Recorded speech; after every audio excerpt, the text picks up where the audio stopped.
एक वक्त था जब औरतों का घर से निकलना, पढ़ना, नौकरी करना समाज में अच्छा नहीं माना जाता था। औरतों के जीवन का एक ही उद्देश्य था, घर की चार दीवारी में रहना, चूल्हा चौका करना, बच्चे पैदा करना और उन्हें संभालना। वक्त बदला, हालात बदले और औरतों की स्थिति में बदलाव आया। मम्मी कहती है मैं अच्छा पढ़ूंगी तभी तो अच्छा लड़का मिलेगा ना। आज औरतें चाहे शिक्षा हो, नौकरी हो या फिर कोई भी क्षेत्र हो, दहेज की मांग भी कम होगी और मैं पढ़ी लिखी होंगी तो ऑब्वियसली मेरे बच्चे पढ़े लिखे होंगे। वो किसी भी हुनर में मर्दों से कम नहीं है। अपनी फैमिली को जरूरत पड़ने पर उनका सपोर्ट कर सकूं, अपने भाई बहनों को अच्छी एजुकेशन दे सकूं। पढ़ लिख के इंजीनियर बनूंगी तभी तो इंजीनियर लड़का मिलेगा ना। कल को अगर मेरी शादी होती है तो मैं अपनी फैमिली, अपने हस्बैंड का पूरा सपोर्ट कर सकूं।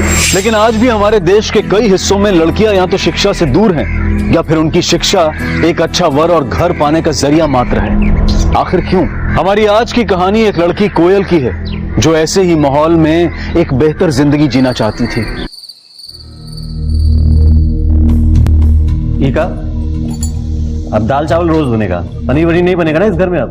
का हो, पहली तारीख बीत गई, उसके बाद भी 10 दिन ऊपर हो गए।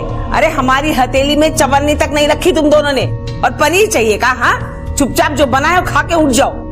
अम्मा, हम भी क्या करें, अभी तक तनख्वाह ही नहीं मिली है।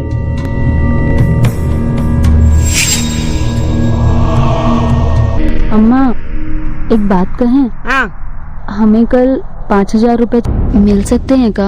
यहाँ घर में खाने के लाले पड़े हैं और तुझे 5,000 रुपए चाहिए? अरे सुना नहीं का पैसे नहीं है? और तू क्या चाहती है? हाँ, अपनी सारी जमा पूंजी हम तुझ पर लुटा दे?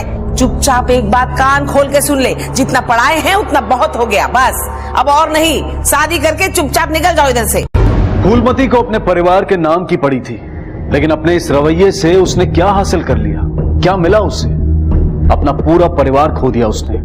हरीश को कोयल की हत्या के जुर्म में हिरासत में लिया गया है। सूरज और अलका को नंदू की हत्या, अन्नू के अपहरण और बलात्कार में दोषी ठहराया गया है।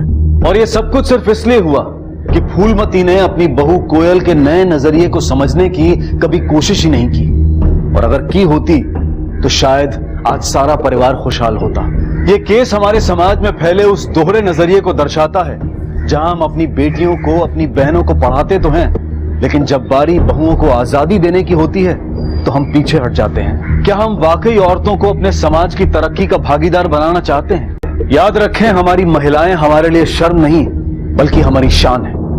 इसी विचार के साथ अब मैं अनूप सोनी आपसे विदा लेता हूं। फिर मुलाकात होगी अगले एपिसोड में और खुलासा करेंगे एक और जुर्म का। तब तक अपना और अपने परिवार का ख्याल रखें और देखते रहें क्राइम पेट्रोल डायल 100।